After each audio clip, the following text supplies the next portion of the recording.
Bien, retomando la presentación de factores que afectan la producción y composición de la leche, tenemos como uno de ellos al número de lactancias. Si ustedes recuerdan, este gráfico del ciclo productivo de la vaca de tambo, veíamos que la producción, conforme transcurrían las lactancias, se iba incrementando. Y esto en parte era porque, lógicamente, durante la primera lactancia teníamos animales que estaban no solo sintetizando leche, sino que además estaban completando su crecimiento. Así, la producción de esos animales se iba incrementando a medida que transcurrían las lactancias. ¿Y eso hasta cuándo ocurre?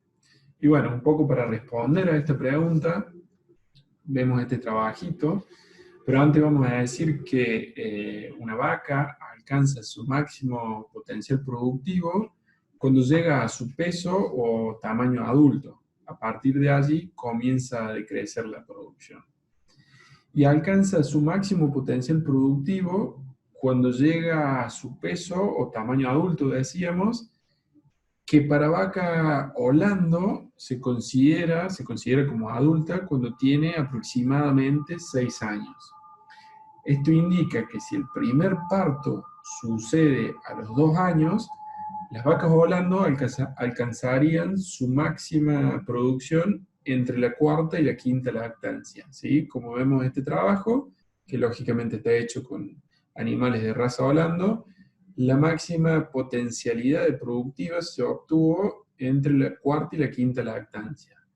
A partir de allí comienza a decrecer la producción de cada una de las lactancias como consecuencia, entre otras cosas, del envejecimiento del animal.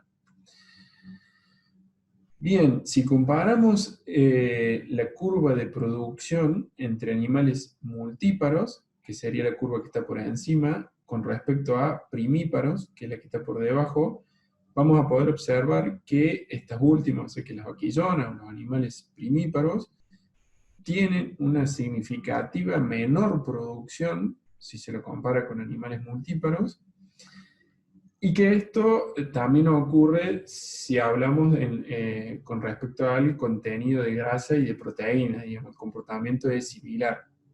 Hay una menor composición y producción de los sólidos en animales primíparos si se los compara con multíparos. Otra cosa que podemos observar es cómo la persistencia, que sería la tasa a la que disminuye la producción posterior al pico, es mucho más marcada, o sea, es mucho más importante la tasa a la que ocurre el descenso de la producción en animales multíparos si lo comparamos con animales primíparos. ¿Sí? Como conclusión, podemos decir que asociado a la edad, también se considera el número de lactancia como un factor que afecta la producción y composición de la leche. La edad del primer parto es un factor condicionante para la producción de leche en la primera lactancia y por lo tanto en la producción de leche vitalicia, o sea, en la producción de leche a lo largo de la vida útil de ese animal.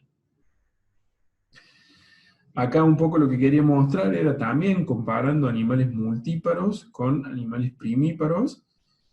Acá en el gráfico superior izquierdo tenemos la curva de producción de animales multíparos, que es esta que está por encima de todo. Le sigue la curva de producción de animales primíparos y el consumo de materia seca también. Siempre vamos a observar que animales primíparos tienen menor consumo y por lo tanto menor producción si se los compara con animales multíparos.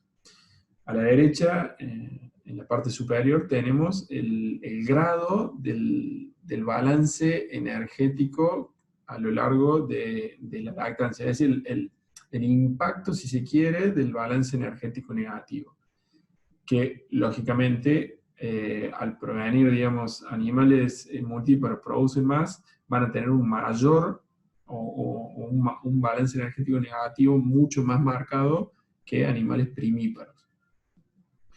Esto cuando lo vemos en lo que es pérdida de condición corporal y y cómo se manifiesta el peso corporal a lo largo de la lactancia es lo que tenemos en este gráfico en la parte inferior. Si se fijan, la curva de líneas punteadas con triángulos es la pérdida de condición corporal de animales multíparos, que es mucho más marcado en comparación a la pérdida de condición corporal de animales primíparos, que sería esta de línea punteada con cuadrados. Bien, como otro factor que afecta la producción y composición de la leche, tenemos al periodo seco, ¿sí? Y el periodo de vaca seca, es decir, sin producción de leche, es importante que ocurra, y es importante porque en él ocurre o se produce la involución de la glándula, en donde se da lugar a la muerte y a la formación de nuevas células, generándose de alguna manera un nuevo tejido secretor del cual el animal cuenta para poder afrontar una nueva lactancia. Es decir, durante este periodo, el animal está regenerando su tejido secretor para poder hacer frente a una nueva lactancia. Y lo importante acá es que hay un óptimo en cuanto a la longitud de este periodo de seco, que está alrededor de los 60 días, o sea, los 2 meses de periodo de seca. Y este óptimo, en parte, es porque si tenemos un periodo por debajo de este óptimo, vamos a tener una pérdida en la potencialidad productiva de ese animal. Es decir, no vamos a poder lograr la mejor reconstitución de ese tejido secretor, por lo tanto vamos a estar afectando la potencialidad productiva al tener un menor desarrollo del tejido secretor. Y por otro lado, si nos vamos al exceso en el periodo de seca, estaríamos disminuyendo la cantidad de lactancias que podríamos obtener a lo largo de la vida útil de cada animal. Estaríamos como de alguna forma desperdiciando vida útil de ese animal. Y además, como vamos a ver ahora, un excesivo periodo de seca, que estaría representado por los cuadraditos negros en el gráfico inferior, fíjense cómo tiene un mayor desbalance, un mayor balance energético negativo con respecto a los animales que tuvieron menores días en el periodo de seca. Y esto un poco se explica porque animales que tienen un largo periodo de seca tienen serios problemas de incrementar excesivamente su condición corporal y de llegar con una condición corporal al parto por encima de lo que consideramos óptimo, afectando el balance energético negativo en el posparto inmediato. Eso ya lo vamos a ver ahora cuando veamos condición corporal, pero un poco esto se explica por una disminución en el consumo.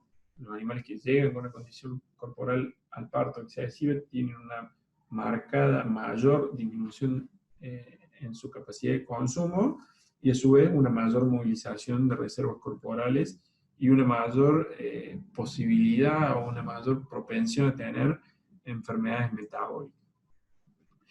Y bueno, en el gráfico superior vemos cómo los animales que tuvieron 60 días de longitud en el periodo de seca fueron los que mejor desempeño tuvieron en cuanto a producción de leche. Esta es una curva de producción de leche, acá estaría el parto, y los animales que tuvieron 60 días, que son los cuadrados blancos, son los que mayor o mejor desempeño, mejor dicho, tuvieron con respecto a los que tuvieron otra longitud en el periodo de seca. Bien, como otro factor que afecta la producción y composición de la leche, tenemos el estado corporal al parto, ¿sí? Vamos a decir que la condición corporal al parto afecta la producción de leche especialmente en los primeros 100 días de lactancia, ¿sí? Y que vacas que con condición corporal óptima al parto producen más leche que las que tuvieron inferior o superior condición corporal. Las vacas que llegan al parto flacas, es decir, con una condición corporal menor a 3, presentan escasas o nulas reservas corporales. Teniendo en cuenta que las reservas corporales son una fuente de nutrientes que se utilizan al inicio de la lactancia, cuando el aporte de nutrientes de la dieta es limitado por el bajo consumo de materia seca, al no disponer de esta fuente de nutrientes, las células secretoras sintetizan menos cantidad de leche comparativamente con las vacas que presentan una condición corporal óptima al momento del parto. ¿Sí?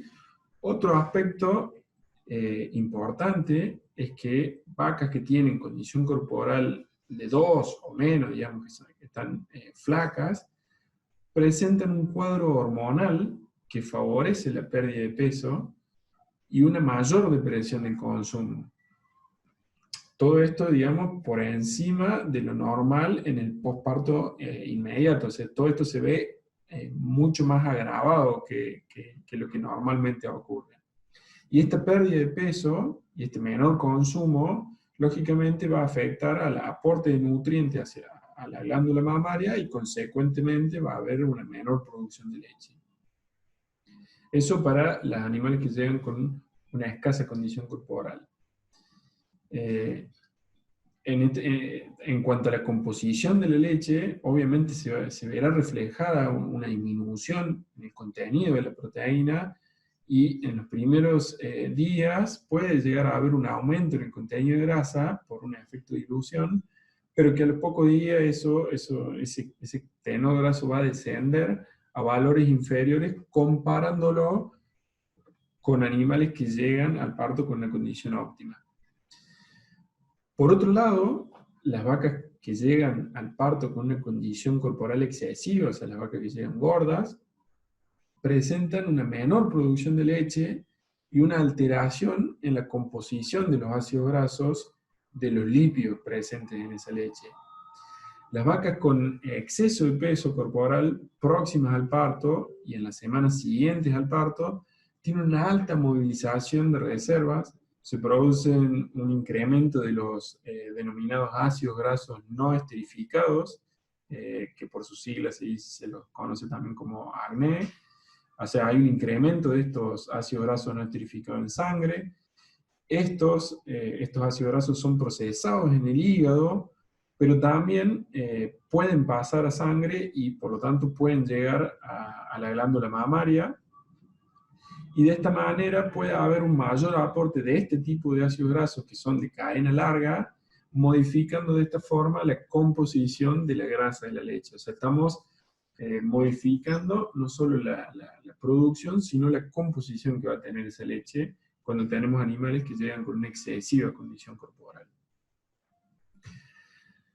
¿Sí? Por lo tanto, la condición corporal es una herramienta de la cual disponemos como para poder manejar o para poder mantenernos dentro de los límites que consideramos como óptimos. Se utiliza una escala del 1 al 5, en donde el 1 es un animal flaco y el 5 es un animal gordo, y es una herramienta de la que disponemos para poder monitorear y que en realidad deberíamos monitorear a lo largo de la lactancia cómo va haciendo la fluctuación, cómo va haciendo el comportamiento de este indicador.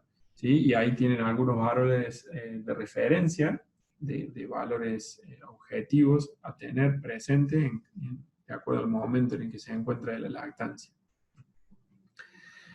Por otro lado, también sabemos que es inevitable la pérdida de condición corporal, pero también vamos a establecer que hay un óptimo o un momento o un mejor momento durante la lactancia para recuperar esta condición para poder llegar a afrontar un nuevo parto con la condición deseada, ¿sí? Y también vamos a tratar de evitar llegar al parto con animales en una excesiva condición corporal. Y esto que está escrito lo vamos a tratar de conversar en este gráfico. Es decir, nosotros sabemos que el periodo de seca dura 2 meses, ¿sí? Y en el segundo y en el tercer tercio de la lactancia tenemos significativamente mucho mayor tiempo, si lo comparamos con ese periodo.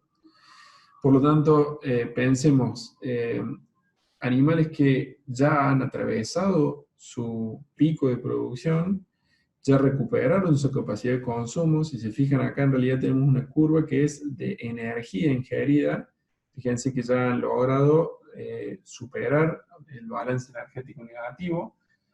Con lo cual, lo que quiero decir es, durante el segundo tercio y el tercer tercio de la lactancia, para nosotros va a ser mucho más fácil recuperar condición corporal, porque ya recuperamos la capacidad de consumo, ya el animal empieza a tener menores requerimientos para producción de leche, y a su vez es un periodo de tiempo considerablemente superior a el periodo de seca. O sea, como conclusión, lo ideal sería recuperar ese punto de condición corporal que perdemos al inicio de la lactancia, recuperarlo entre el segundo y el tercer tercio para poder llegar al inicio del periodo de seca con la condición corporal ideal, y durante el periodo de seca solamente mantener esa condición corporal.